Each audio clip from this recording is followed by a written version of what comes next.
នៅពេលដែលខ្ញុំថាប្រានមិត្តភ័ក្តិរបស់ខ្ញុំឬក៏អ្នកស្គាល់គ្នាតែងសួរថាតើហាត់ប្រានអញ្ចឹងប្រយ័ត្នប្រចាំទេហាត់ប្រានអញ្ចឹងតើអារម្មណ៍ប្តីបែបណាដែរអញ្ចឹងណាមិនថាជារូបខ្ញុំផ្ទាល់ឬក៏មិនថាជា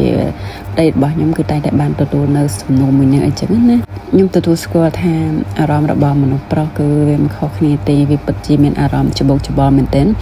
អារម្មណ៍ទី1ទៅអារម្មណ៍វិជ្ជមានគឺអូខេប្រពន្ធរបស់ខ្ញុំចេះស្រឡាញ់សុខភាពហាត់ប្រាណដើម្បីមានសុខភាពល្អរាងកាយមាំមួនអីចឹងទៅនឹងគឺជាគំនិតវិជ្ជមានតែបើគំនិតអវិជ្ជមាននេះគាត់បារម្ភថាតើនៅពេលដែលប្រពន្ធគាត់ហាត់ប្រាណគាត់ជួបបរិយាកាសបែបណាមានមនុស្សប្រុសច្រើនអីចឹងទាក់ទងនឹងបរិយាកាសនៅជំវិញនឹងវាទាក់ទងទៅនឹងការស្លៀកពាក់វាទាក់ទងនឹងអរិយាប័ត្រនៃការហាត់ប្រាណអីផ្សេងហើយនៅមួយដែលសារតែខ្ញុំជាអ្នកដែលស្លៀកពាក់ស៊ីទៀតអញ្ចឹងខ្ញុំប្រកាសខ្ញុំយល់ពីទឹកចិត្តរបស់គាត់ប៉ុន្តែដោយសារតែអាការស្រឡាញ់របស់យើងអញ្ចឹងមានស្ត្រីខ្លះគាត់ស្លៀកពាក់បែបសមរម្យបែបខោជង្វេងឲ្យរង្វេងអីចឹងទៅហើយមួយទៀតទាក់ទងនឹងអរិយាប័ត្រនៃការហាត់ប្រាណវាប្រកាសថាមានបន្តិតបន្ទូងមានអីពេញទៅនឹងឯងព្រោះវាមិនមែនជាសកម្មភាពមួយដែលយើងទៅវត្តទៅស្ដាប់ធម៌អង្គុយសាពះបែបទន់ភ្លន់គឺអត់ទេហាត់ប្រាណគឺវាមានអា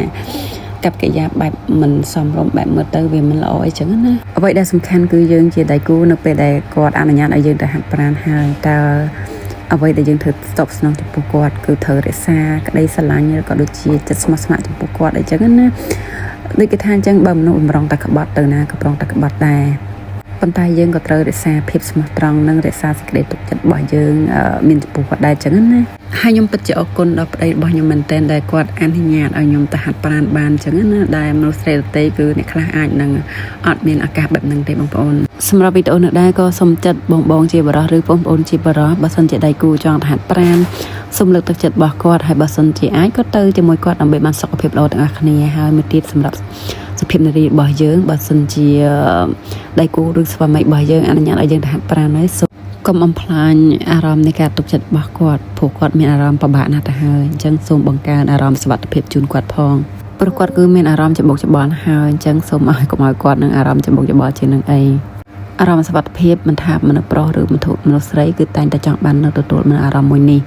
ហើយដូចនេះហើយសូមកុំបំផ្លាញទំនុកចិត្តរបស់គាត់ត្រូវចងចាំថាសុខភាពគឺជាទ្រព្យជាប់នឹងប្រាណហើយជាទ្រព្យដ៏វិសេសវិសាលបំផុត